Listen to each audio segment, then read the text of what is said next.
Russia continues its assault in Ukraine's Donetsk region, hitting several buildings, including 2 schools, in a missile attack. Madrid's government will aim to transform vacant office spaces into 20,000 new residential flats over the next 2 years.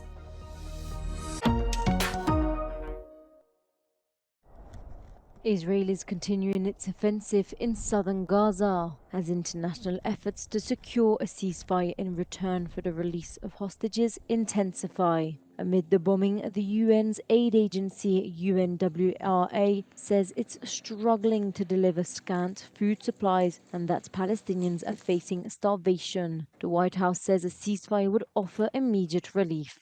There are other ways that we are exploring to get humanitarian assistance in, but we are also, and it's why you hear us talk about this so much and why we're devoting so much effort, trying to secure a hostage deal that would lead to a temporary ceasefire, because ultimately that would resolve a lot of the issues regarding the distribution of humanitarian assistance.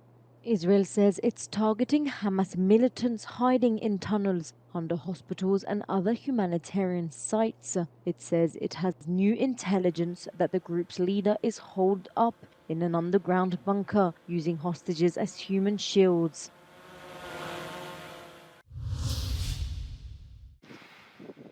Ukraine's armed forces chief, Alexander Syrskyi, has claimed that the Ukrainian army shot down 3 Russian bombers early on Thursday. The announcement comes as Russia continues its attacks, particularly in the Donetsk region. Police there say Russian missiles hit several buildings in Pokrovsk, but left no casualties. Donetsk Technical University and a school were hit. 14 residential and 2 administrative buildings, a cultural centre, post office and a heating plant were damaged. Russia has also released images it says shows Russian artillery units operating in Ukraine without specifying a location. But a spokesman for the Ukrainian armed forces in the east claims that Russia is trying to capture 2 towns in the eastern Bakhmut region. Weighing in on the backlash against the French president's invitation to open the door to European countries sending troops to Ukraine, the Bulgarian prime minister has underscored that as long as he's in office, the decision to send Bulgarian soldiers will never be discussed or taken. In the midst of Russia's invasion and EU farmers' dispute over Ukrainian grain, Kyiv sent over 7,500 tons of wheat flour to the World Food Programme in Sudan for emergency food distribution. The initiative is part of the Grain from Ukraine project, launched by President Zelensky and made possible by the German Foreign Office.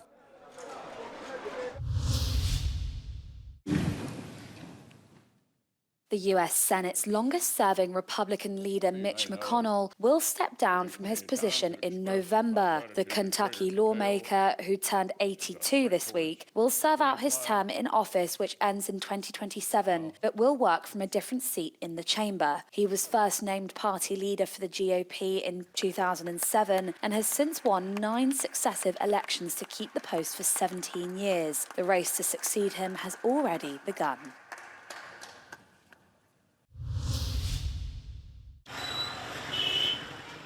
Iran is holding parliamentary elections on Friday, yet the real question may not be who gets elected, but how many people actually turn out to vote. Iranians are increasingly frustrated with the government's failure to address demands for increased freedoms and economic progress. Official figures show an inflation rate nearing 50%, with essential goods, particularly food, facing steep price rises. محصول عدم اعتماد به کل سیستمی که نمیتونه مشکلی رو حل کنه و بنابراین تا تصمیمی از اون بالا گرفته نشه و یا تا اراده ای نشون داده نشه که میخوایم مشکلی رو حل کنیم، به نظر من دیگه پای صندوق رای خیلی ها حضور پیدا نخواهند. Over 15,000 candidates, including a small minority of women, are vying for a seat in the 290-member parliament. Hardliners have controlled it for the past 2 decades, but in practice, absolute power in Iran rests with its supreme leader, Ayatollah Ali Khamenei. مردم نه تنها ناامیدن بلکه فکر میکنن اصلا وضعیت تغییر پیدا نمیکنه، یعنی یک ناامیدی از عدم تغییر. این خیلی ناراحت کننده است. The harsh crackdown on the 2022 protests over hijab laws further stoked internal dissent, resulting in deaths, injuries and arrests. اما اینکه کی اونجا اکثریت پیدا کنه نشانه ای از اینه که حکومت پایگاه‌های رأی خودش رو به سمت اون نیروها بسیج کرده و میخواد در جهت همون هم حرکت کنه. به هر حال الان خواسته یا ناخواسته رقابتی بین تندروها که عمدتاً جبهه پایداری هستند و نیروهایی که سابقه عملگرایی بیشتری دارن در جریانه. Forecasts are for a low turnout, which is a concern as since its 1979 Islamic Revolution, Iran's theocracy has based its legitimacy in part on turnouts in its elections.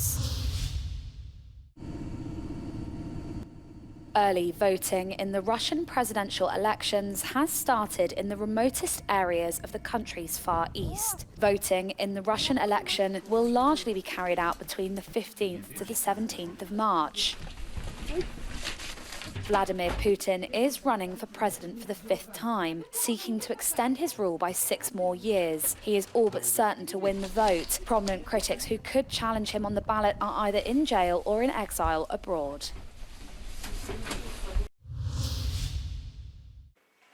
With the European elections just 100 days away, Euronews took the streets of Brussels to see if people knew when to mark their calendars to elect their MEPs who will be representing them for the next 5 years. Do you know when the European elections are? I don't know. No, pas du tout. This year. Okay, but I don't know the month. C'est en octobre, non? Ou novembre, un truc comme ça? In June. June? Yes, in June. This year, month of June. Mais en tout cas, j'ai l'intention d'aller voter, oui, ça c'est sûr. These elections are taking place in a tense time as the EU faces several crises, such as the war in Ukraine and the inflation. Citizens have different priorities for their next European Parliament. Well, I guess ecology, that's very important. El cambio climático, que se reunieron pero no arreglaron nada. Maybe talk about Palestine and what's going on over there. They need to discuss Palestine. Qu'on vive de nouveau en paix. Less liberal, more social. Les pays ont envie de se refermer sur eux-mêmes. Cette montée du nationalisme me fait peur. I do hope that the extremes won't be there. Do you plan on voting this year? I probably will, yes. Ah, je m'intéresse pas du tout à ça. Je suis désolée. Donald Trump says he will appeal a ruling from an Illinois judge barring him from running in the Republican presidential nomination race. Judge Tracy Porter ruled that he should be disqualified from the ballot on March 19 because of his role in the January 6 Capitol Hill attack. Yet, she put her order on hold until Friday to allow an appeal.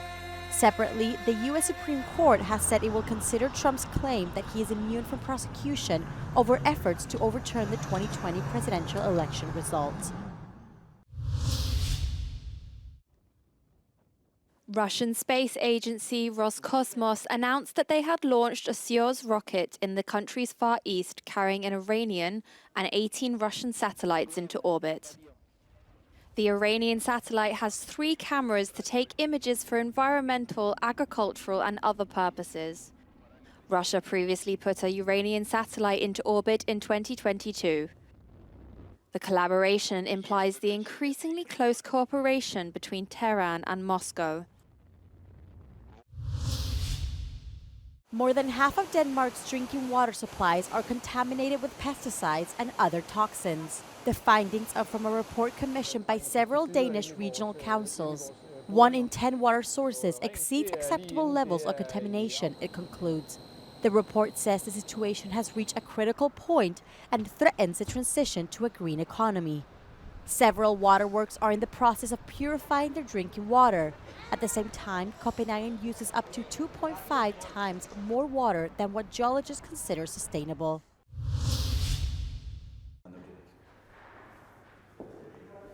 Estamos en pleno centro de Madrid, en un edificio. Euronews is with Alejandro Villanueva from real estate agency Gilmar on a commercial visit. Esta oficina, de 172 metros cuadrados, es una de tantas oficinas que se están quedando vacías. Offices once full now sit empty, all down to the work from home surge which started during the pandemic. In the centre of Madrid alone, more than 180 office buildings could soon have a new life. La oficina tiene luminosidad, tiene ventilación.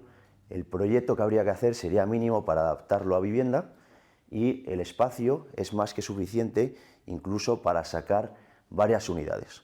La expansión del teletrabajo está dejando infrautilizadas cientos de oficinas como esta en la capital de España. Madrid pretende ahora transformarlas en hasta 20.000 pisos en una ciudad donde se necesita desesperadamente aumentar el parque de vivienda.